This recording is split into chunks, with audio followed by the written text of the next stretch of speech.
नमस्कार, मैं लीशा, आप देख रहे हैं स्टेट मिरर हिंदी।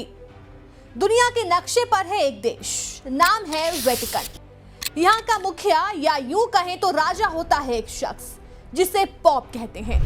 पॉप ईसाई धर्म के सबसे बड़े धर्मगुरु होते हैं। आज हम इस वीडियो में पॉप और वेटिकन से जुड़े तमाम पहलुओं पर बात करेंगे। वेटिकन है कहां? सबसे पहले बात वेटिकन की। यूरोप में इटली की राजधानी रोम के अंदर बसा है वेटिकन। इसे वेटिकन सिटी भी कहते हैं। आपको बता दें कि 121 एकड़ में फैले इस छोटे से मुल्क की आबादी महज 764 लोगों की है।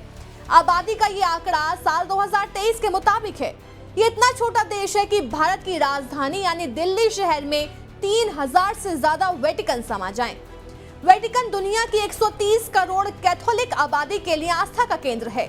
पॉप यहाँ के राजनीतिक और धार्मिक नेता हैं, यानी लगभग भारत की आबादी जितने लोगों के धर्मगुरु होते हैं पॉप। इस तरह देखें तो वेटिकन एक साम्राज्य है और पॉप यहाँ के राजा हैं।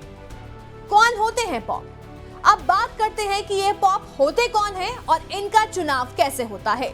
तो बता दें कि पॉप ईसाई धर्म के सर्वोच्च धर्मगुरु होते हैं।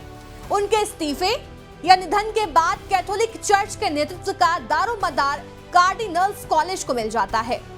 कैसे होता है पॉप का चुनाव? नए पॉप का चुनाव पेपल कॉन्क्लेव करता है। इसमें 80 साल से कम उम्र के कार्डिनल्स होते हैं।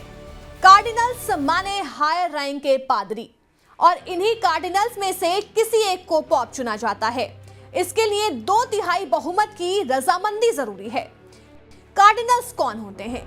अब आपके मन में सवाल उठ रहा होगा कि ये कार्डिनल्स कौन होते हैं और फिलहाल कितने कार्डिनल्स हैं। तो बता दें कि दुनिया भर में पॉप की तरफ से नियुक्त बिशप और वेटिकन के अधिकारियों को कार्डिनल्स कहा जाता है। फिलहाल 252 कार्डिनल्स हैं। 138 कार्डिनल्स को वोटिंग का अधिकार। 80 साल से कम उम्र के कार्डिनल्स ही डाल सकते हैं वोट। पॉप चुनने की प्रक्रिया। अब हम बताते हैं कि नया पॉप चुनने के लिए वोटिंग कैसे होती है। तो आपको बता दें कि ये वोटिंग की प्रक्रिया वेटिकन के सिस्टीन चैपल में होती है। कार्डिनल इलेक्टर सबसे पहले प्रार्थना करते हैं और गोपनीयता की शपथ लेते हैं। इसके बाद बैलेट पेपर पर पसंदीदा पॉप का नाम लिखते हैं। ये वोटिंग तब तक चलती है जब तक किसी एक को 2/3 वोट ना मिले। इस पूरे प्रोसेस की निगरानी 9 कार्डिनल्स करते हैं। 3 कार्डिनल वोट इकट्ठा करते हैं, 3-3 वोटों की गिनती और इन्हें रीचेक करते हैं। काले और सफेद धुएं का राज। जब वोटिंग खत्म हो जाती है तो रिजल्ट निकालने के लिए सफेद या फिर काले धुएं का संकेत दिया जाता है। काले धुएं का मतलब अभी तक नए पॉप को लेकर कोई फैसला नहीं किया गया है। सफेद धुआं तब निकलता है जब नया पॉप चुन लिया जाता है। नए पॉप का ऐलान। इसके बाद कार्डिनल्स कॉलेज के साथ नए पॉप वेटिकन की बालकनी पर आते हैं और घोषणा होती है, हमें नया पॉप मिल गया है।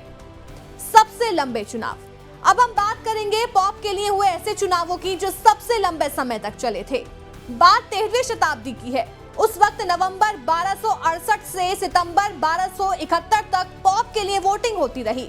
इतने लंबे समय तक चले चुनाव की असल वजह अंदरूनी कलह और बाहरी दखल को बताया गया था। इसके बाद से ही बंद कमरे में वोटिंग होनी शुरू हो गई।